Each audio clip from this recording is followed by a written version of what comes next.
Assalamualaikum warahmatullahi wabarakatuh. Kami dari kelompok 1 akan mempresentasikan mata kuliah Ekonomi Manajerial tentang analisis permintaan.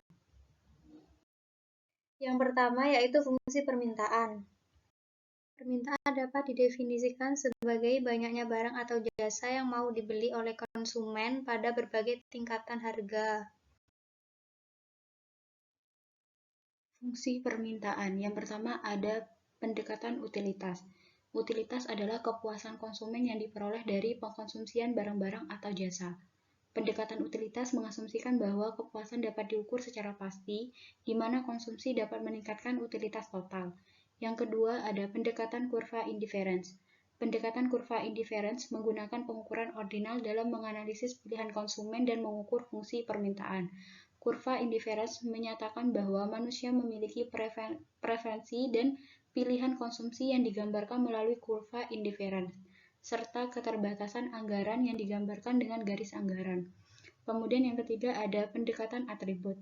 Pendekatan atribut ini didasarkan pada asumsi bahwa perhatian konsumen bukan terhadap produk secara fisik, melainkan lebih ditujukan kepada atribut seperti sifat atau karakteristik, pemenuhan kebutuhan, prestis privasi, keamanan, dan kenyamanan produk yang bersangkutan.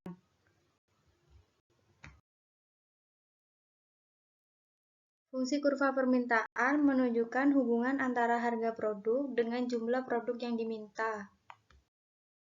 Permintaan ada dua macam. Yang pertama ada kurva permintaan individual dan kurva permintaan pasar. Kurva permintaan individual yaitu kurva yang menunjukkan permintaan masing-masing individu. Model permintaan ini dapat dikelompokkan menjadi dua. Yang pertama itu ada model permintaan individual berbasis teori perilaku konsumen. Model ini berkaitan dengan perilaku konsumsi perorangan. Yang kedua, ada model permintaan individual berbasis teori perusahaan. Teori ini menganalisis permintaan individual yang berbasis turunan, jadi bukan dari perorangan. Kemudian, kurva permintaan pasar. Kurva permintaan pasar ini menunjukkan permintaan seluruh individu.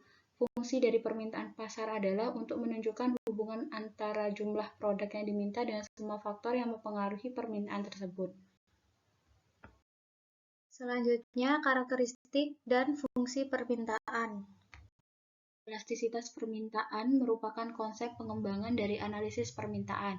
Elastisitas adalah persentase perubahan kuantitas yang diminta sebagai akibat dari perubahan nilai salah satu variabel yang menentukan permintaan.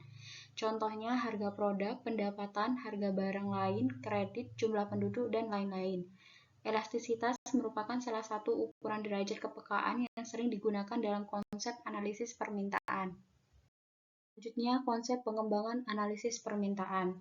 Yang pertama ada surplus konsumen. Surplus konsumen merupakan tambahan kesejahteraan yang diterima konsumen karena adanya selisih harga yang mau dibayarkan oleh konsumen dan harga aktual yang dibayarkan oleh konsumen terhadap suatu produk. Kemudian ada eksternalitas dan konsumsi.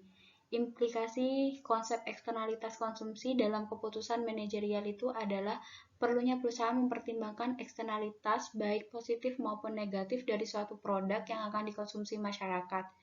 Karena aspek eksternalitas ini akan mempengaruhi penerimaan masyarakat. Konsumsi intemporal.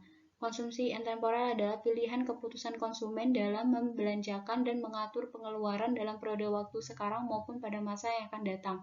Kemudian yang terakhir ada teori kesejahteraan.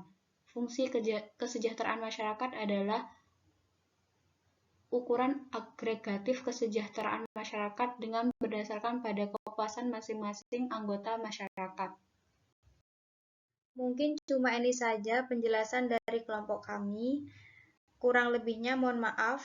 Wassalamualaikum warahmatullahi wabarakatuh.